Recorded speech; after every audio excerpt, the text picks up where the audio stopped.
Começa agora Revidecast, o podcast semanal da Revide.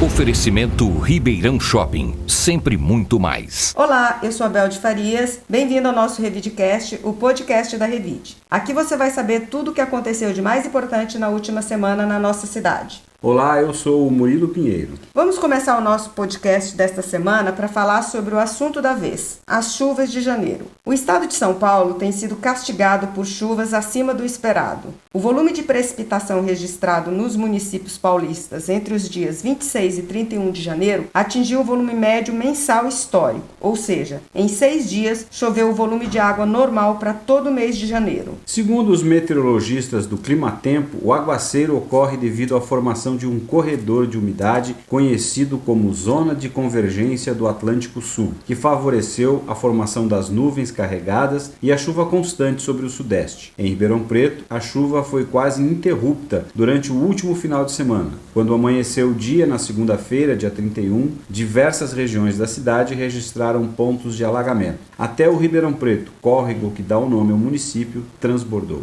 A água avançou por uma das alças de acesso da rodovia Antônio Duarte Nogueira e prejudicou o trânsito no Anel Viário Sul. Trechos conhecidos da população por sempre apresentarem problemas em época de chuva não ficaram de fora. A Avenida Cavaleiro Pascoal Inec, próximo ao Lago do Batalhão da Polícia Militar, registrou pontos de alagamento, assim como a Via Norte e a Avenida General Euclides Figueiredo na Zona Norte. Equipes da Transerp e do Corpo de Bombeiros também tiveram que trabalhar na extração de árvores que caíram em vias da cidade. Uma árvore caiu na Praça Luiz de Camões e houve a necessidade da interdição total na rua no trecho entre a Bernardino de Campos e a Rui Barbosa. Já na rodovia José Fregoneve, que dá acesso ao distrito de Bonfim Paulista, uma árvore de grande porte tombou e deu trabalho aos bombeiros. A intervenção da CPFL foi necessária para o desligamento da rede elétrica. Revide. Um outro assunto que está preocupando é a variante Ômicron. Ribeirão Preto registrou mais 24 mortes e 3.870 novos casos de Covid-19.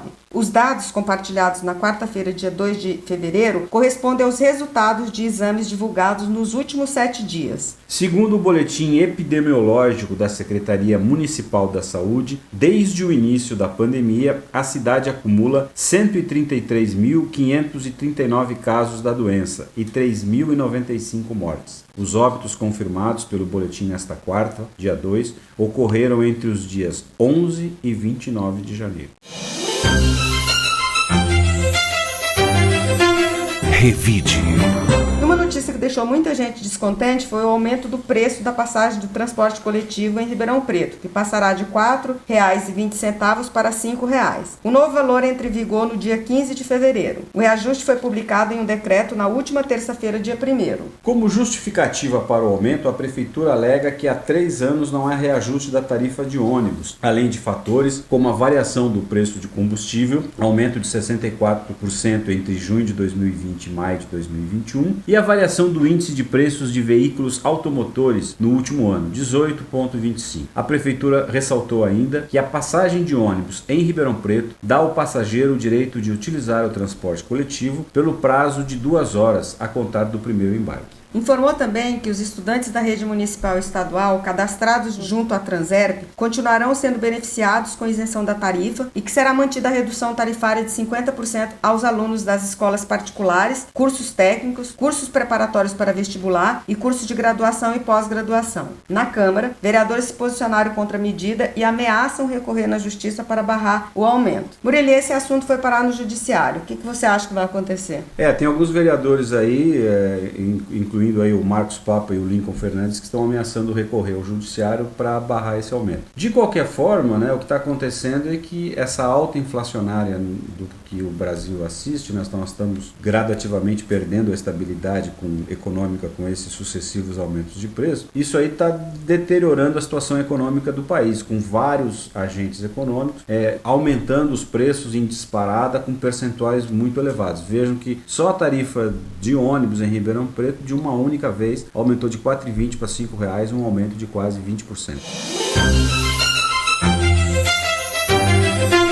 Revide.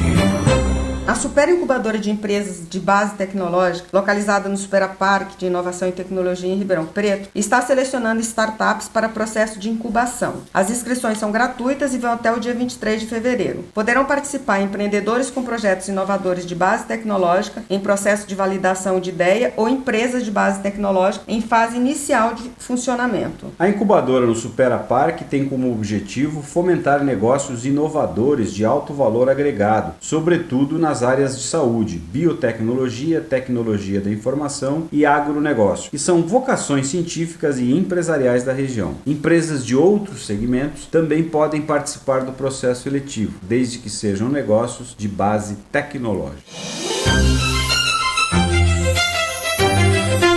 Revide. 7 retroescavadeiras estão paradas no pátio da Secretaria de Água e Esgoto de Ribeirão Preto, agora o SAERP, e a Prefeitura alega que os veículos apresentaram defeito em janeiro e por isso estão sem operar. Em paralelo ao problema, uma nova licitação foi aberta para o aluguel de novas retroescavadeiras. O vereador Lincoln Fernandes, do PDT, encaminhou uma denúncia ao Tribunal de Contas do Estado. Segundo ele, os 7 veículos estariam há 3 meses sem funcionar. Esse maquinário foi adquirido entre 2019 e 2020, totalizando um investimento de 2,3 milhões pelo município. O reparo, segundo o vereador, custaria cerca de 100 mil. Em nota, a SAERP informou que a contratação foi realizada através de processo licitatório, com início no mês de outubro de 2021, para complementar a frota. Os novos equipamentos teriam a finalidade de realizar as manutenções de limpeza de poços e reservatórios. Segundo a Secretaria, foi levada em consideração a alta demanda dos diversos serviços prestados à população, realizados diariamente, que não podem sofrer qualquer tipo de interrupção. O valor do contrato é de 345 mil. Sobre as retroescavadeiras com problemas, o Executivo declarou que aguarda a abertura de uma licitação para a contratação dos serviços de reparo. Murilo, mais uma notícia envolvendo o mau uso do dinheiro público. Esse tipo de notícia é chocante em meio a tantas dificuldades que a cidade tem. Pois é, 2 coisas chamam a atenção, né? Uma é óbvio que a cidade não pode ficar sem esse tipo de maquinário, né? Retroescavadeiras para fazer a manutenção da rede aí de água e esgoto. Segundo, que eram máquinas muito novas, né? Elas foram compradas em 2019, 2020 e já estão com esses problemas. E o terceiro aspecto aí que envolve essa questão é a dificuldade, né, que a prefeitura sempre tem para fazer a manutenção das suas máquinas, né? Fica uma coisa extremamente morosa. Se cada vez que uma máquina estraga, você tem que abrir uma licitação para consertar, né? Isso aí vai atrasar todo o serviço. Revide.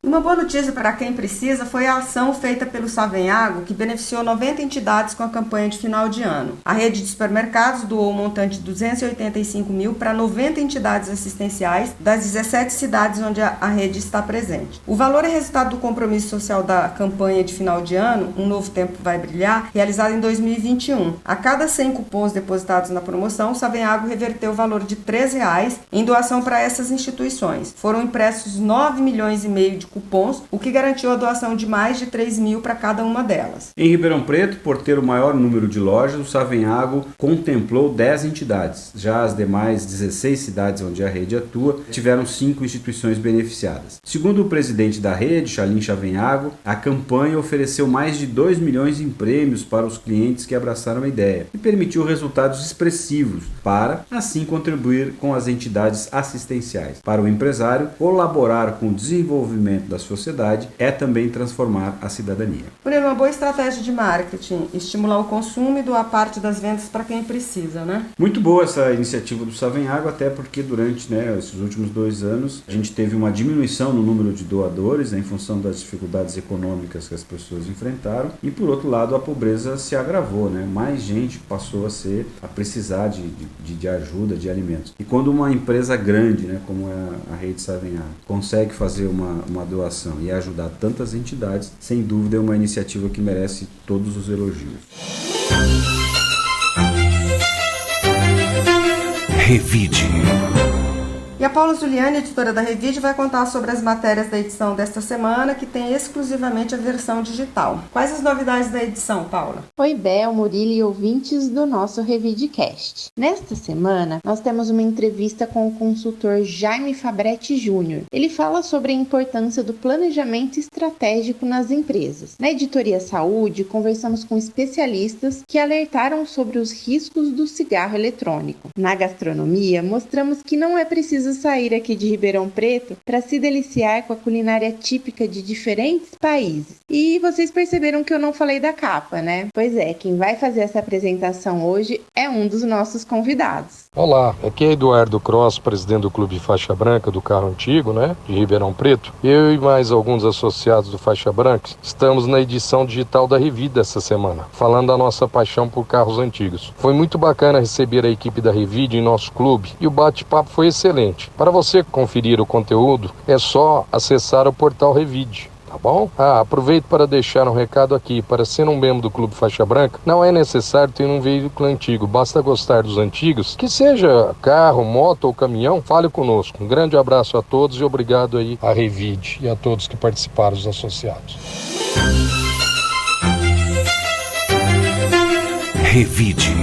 E agora, Paulo Apolinário, editor do portal da Revide, vai nos contar quais foram os principais destaques da semana. E vai comentar também sobre as obras do programa Ribeirão Mobilidade, que estão atrasadas e causando muita reclamação da população. Você pode também, Paulo, falar sobre o adiamento da licitação da obra do viaduto entre as avenidas Mogiana e Brasil e da obra da 9 de julho? Oi, Bel, Murilo e ouvintes do Revidecast. Primeiro, vamos falar sobre um destaque nessa semana no portal Revide. Fizemos uma cobertura da volta às aulas presenciais na rede municipal de ensino de Ribeirão Preto. Na matéria, você confere todas as novidades e os novos protocolos seguidos pelas escolas. Agora, falando sobre as obras do programa Ribeirão Mobilidade, talvez a obra mais emblemática seja a do túnel das avenidas Independência e Presidente Vargas. No final do ano passado, a Prefeitura abriu uma nova licitação para a conclusão dessa obra. Contudo, apenas uma empresa enviou propostas. Uma empresa de São Paulo se comprometeu a terminar a obra por 27 milhões de reais. O valor é acima dos 19 milhões previstos inicialmente para a obra. Vale lembrar que a data de entrega do túnel estava prevista para dezembro do ano passado. Porém, uma série de rescisões contratuais impactou ao menos 30 obras em toda a cidade. Esses contratos também incluíam os 2 viadutos na Avenida Brasil. Na última semana, contudo, a Prefeitura recebeu novas propostas para a conclusão desses viadutos. Espera-se que até o final da próxima semana, os nomes dos vencedores dessas licitações sejam divulgados. E para conferir mais detalhes sobre essa e outras notícias, acesse o portal Revide e nos siga nas redes sociais. Revide. E o professor Cleido Vasconcelos vai dar uma indicação de série ou filme para os nossos ouvintes. Tarde, noite, dia, casualidades. Um filme argentino que tem no Prime Video. Ele é bem legal. Quer dizer, pra te falar a verdade pra vocês, eu não tava gostando dele muito, não. Achei muito forçado umas coisas, aí tava, blá. Então eu vou dar uma notícia pra vocês a respeito desse filme, que tá escrito no final, depois que acaba o filme. Não é nenhum spoiler, não. Mas é interessante a gente saber antes de ver o filme, porque ele melhora muito. Porque depois que eu vi isso, eu gostei muito mais do filme. Esse filme foi feito inteiro, num plano sequência só. Então o plano sequência é que você começa a filmar e não corta a cena. Você não corta a filmagem. Então a pessoa entra, você acompanha a pessoa, tal.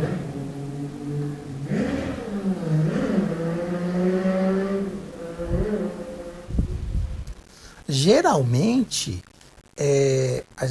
os cineastas eles fazem alguns planos sequências de 5 minutos, 10 minutos, 2 minutos, que é uma cena inteira em que acontece coisas sem corte, sem mudança de câmera, nada. Esse filme inteiro foi feito assim. O Hitchcock fez isso num filme dele, acho que na década de 50, se não me engano, que se chama Festim Diabólico. E que o filme inteiro foi feito num plano sequência, só que como tinha limitação do rolo de filme, ele usava, quando ia mudar de um rolo para o outro, ele usava tipo assim, a câmera passando por uma superfície escura, depois a outra começava na superfície escura, e aí o corte ficava imperceptível. Esse filme aqui é dito que ele foi inteiro feito num plano de sequência só, do começo ao fim. Então isso, pela dificuldade, já me deu uma valorizada no filme, porque você tem que ensaiar muito para fazer e conseguir fazer o filme inteiro. É como se você estivesse fazendo uma peça de teatro e filmando essa peça de teatro com os movimentos de câmera, acompanhando os atores, mudando de cenário, ao vivo, tudo ao mesmo tempo agora. E é a história de uma mulher que desaparece, porque ela é atendida num hospital e desaparece, e aí outra pessoa vai procurar, e o filme se passa praticamente num barzinho no começo, e depois no hospital. E eu achei, antes de saber, que o final tinha umas coisas meio exageradas, uns personagens ficavam meio assim. Mas depois que a gente sabe como ele foi feito, isso aí fica meio segundo plano, porque é um filme assim maneirista. Ou seja, ele foi feito de um jeito em que a forma, a estética, o modo como ele foi feito é mais importante do que praticamente a história. O Brian De Palma era muito assim na década de 70 e 80, né? Os filmes dele tinham furos no roteiro, mas não interessava muito, porque a estética dele é que era importante, o jeito como ele filmava as coisas. Então esse aí vale uma olhada. Talvez, pode ser que vocês não gostem, mas vale uma olhada para ver essa interessante experiência de fazer um filme num plano sequência só. É isso. Bye. Tchau. Revide. E agora vamos ouvir a indicação de livro da professora Eliana Palocci. Quando trocamos de milênio, sempre renovamos as esperanças, fazemos novas metas, novos objetivos e novos propósitos. A sugestão de leitura, o livro de Ítalo Calvino, esse escritor italiano, que na verdade nasceu em Cuba, mas que morou toda a sua vida na Itália, ele faz um convite para um século, e o livro se chama 6 Propostas para o Próximo Milênio, que pode ser qualquer milênio. Pode ser o século 20, 21, o 19, o 22. Ele traz nessas propostas aquilo que é a essência de um novo milênio. É a leveza, sim, é a visibilidade, sim, é a compreensão. E a escrita de Ítalo Calvino é tão refinada, ela é tão sofisticada, que ao terminarmos de ler, a vontade é voltar e reler para entender melhor quais são essas propostas. E eu tenho certeza que o leitor, ao passear pelas 6 propostas, vai sim fazer com que essas propostas sejam não propostas do milênio, mas as propostas das nossas vidas, mas a proposta dos nossos projetos. Então a nossa leitura, o livro saído pela Companhia das Letras, editado pela Companhia das Letras, 6 propostas para o próximo milênio, de Ítalo Calvino. Revide. E a minha dica de podcast é Quem Somos Nós? É uma reflexão sobre o mundo, a literatura, a ciência e a filosofia, comandado pelo publicitário Celso Loduca. É publicado toda semana e tem mais de 1 hora de duração, mas vale muito a pena ouvir porque são bons os entrevistados e o entrevistador também. Uma dica de livro que eu deixo aqui é o livro Essa Gente, do Chico Buarque, né? Que o Chico Buarque, além de, obviamente, todo mundo saber que ele é um excelente compositor, ele também já tem vários livros publicados. E como ele é uma pessoa que tem uma cultura muito grande e gosta muito do Rio de Janeiro, ele consegue transformar, colocar na sua literatura esses aspectos da realidade das pessoas, né? Então ele vai meio que mesclando a literatura, né, fatos que ele criou, né, da fantasia, com a realidade do Rio de Janeiro. E ele tem um texto muito bom, assim, ele escreve de uma maneira muito clara, muito rápida e aborda um universo cultural bastante amplo. E a dica de lugar agora é lá no Ribeirão Shopping. Acabou de ganhar um novo empório com temática europeia. O Empório Euro abriu terça-feira, dia 1º, e está localizado na Alameda Gourmet e tem como proposta oferecer produtos e gastronomia com a referência europeia para Ribeirão Preto. O menu conta com uma variedade de itens e especialidades como os produtos importados, pizzas e pães com massa de fermentação iluminação natural, adega climatizada, sobremesas e drinks para todos os gostos. O restaurante também conta com espaço kids para as crianças. O restaurante tem como proprietário o escritor Augusto Cury, a empresária Cláudia Cury e o chefe André Simões Guerra. Bom, quero agradecer aos ouvintes que nos acompanham toda semana e desejar um excelente fim de semana para todos. Um bom fim de semana para todos e obrigado por nos acompanhar. Até a semana que vem. O Revidcast tem a edição do Rodrigo Leone e está disponível nas plataformas de áudio Spotify, Amazon, YouTube, SoundCloud, Deezer, Apple Podcasts e Google Podcasts. Você ouviu Revidcast, o podcast semanal da Revide. Oferecimento Ribeirão Shopping, sempre muito mais. Informação de qualidade tem valor. Incentive o bom jornalismo.